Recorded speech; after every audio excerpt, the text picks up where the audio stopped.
position trading มันเป็นทางคือกันเนาะการว่ามาบอกเกี่ยวกับการเทรดเนี่ยทุกคนก็น่าจะเทรดได้ง่ายขึ้นดอกแล้วค่อยคิดว่าพวกเจ้าก็อาจจะสามารถสร้างกำไรจากมันได้คือกันเนาะยกตัวอย่างก็เนาะคือ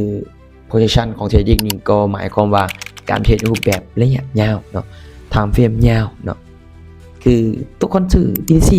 ซื้อสปอตคือซื้อทองคำอะไรเนาะมันก็คล้ายๆกันเพราะว่าเฮาเบิ่งการไกลเบิ่งการเทรดก็คือระยะยาวเนาะคือตามความหมายมันอยู่แล้วก็คือจะเบิ่งเป็นเดือนเป็นปีนั่นแหละจ้ะเนาะก็คือเป็นสัปดาห์ก็ว่ากันไปแต่ว่าส่วนหลายนี่จะเบิ่งเป็นปีเนาะคือเขาเทรดทองคำเนาะซื้อ BTC ไว้ Bitcoin บ่ Solana บ่ Ethereum บ่เนาะซุยบ่ก็ว่ากันไปเนาะพาที่ว่ามักเทรดสปอตก็น่าจะรู้ดีว่ามันใส่ระยะเวลาของข้างว่าดนเพื่อจะเห็นผลลัพธ์เนาะแต่ว่าคนที่จะเทรดนี่ก็ต้องคนที่มีทุนหนาเนี่ยเด้อต้องมีทุนหนาต้องมีเงินหลายสิซะเพราะว่าเขาต้องใส่ทุนหลายเนาะในการเทรดอันนี้ผมจำนะเพราะว่ามันลักษณะว่าเขาต้องใส่ทุนเข้ามาสวยเนาะก็คือโซลานี่ก็จะเทรดในรูปแบบตามที่ว่าวิเคราะห์เด้อสำหรับการในมุมมองของการวิเคราะห์นี่มันจะเป็นประมาณนี้ก็คือมันจะตามเศรษฐกิจข่าวบ้านเมืองบ่โลกบ่เนาะเพราะมันก็เกี่ยวข้องเด้คือทองคำเด้เนาะสงครามเกิดมาห่วยราคาตลาดต่างๆนี่ก็มีความผันผวนและค่อนข้างว่าคุณแห้งเป็นบ่เจ้าเนาะ Bitcoin ก็ดิบขึ้นดิบลงทองคำก็ถือว่าขึ้นลงนี่แหละเจ้าเนาะเศรษฐกิจเนาะก็สำคัญส่วนหลายเขาเจ้าจะวิเคราะห์ตามนี้นะก็จะวิเคราะห์ตามตัวนี้ที่ว่าคนส่วนหลายที่ว่ามักซื้อมักขายหรือมักเทรดเนาะ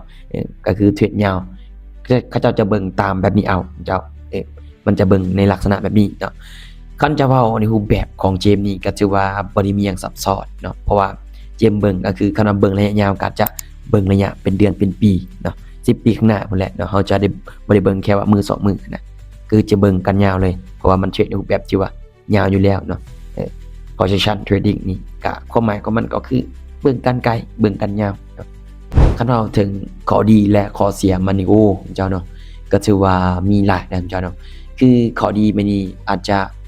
บ่ได้มีความที่ว่าเข่งตึงหรือว่ากังวลปานใดเนาะเพราะว่าเฮาซื้อเด้เฮาซื้อไว้ปึ๊บก็คือมีแต่รอท่าเนาะลักษณะว่าเฮาซื้อแล้วก็คือรอท่าออกมาออกผลเนาะมันขึ้นเขาก็ได้กำไรถ้ามันลงนี่เฮาก็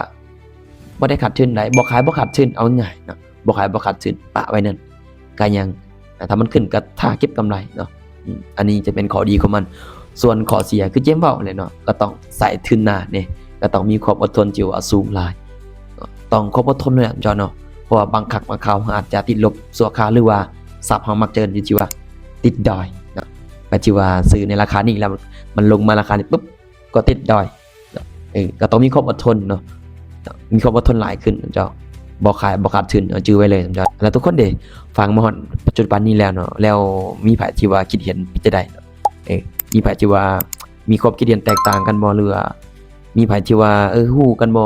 หลายกว่านี้บ่เจ้าเนาะก็ลองมาคอมเมนต์สอบถามกันเบิ่งเนาะเพราะว่าตามที่ว่าได้ศึกษามานี่ก็ถือว่าบ่ได้เจาะลึกเกินขนาดนั้น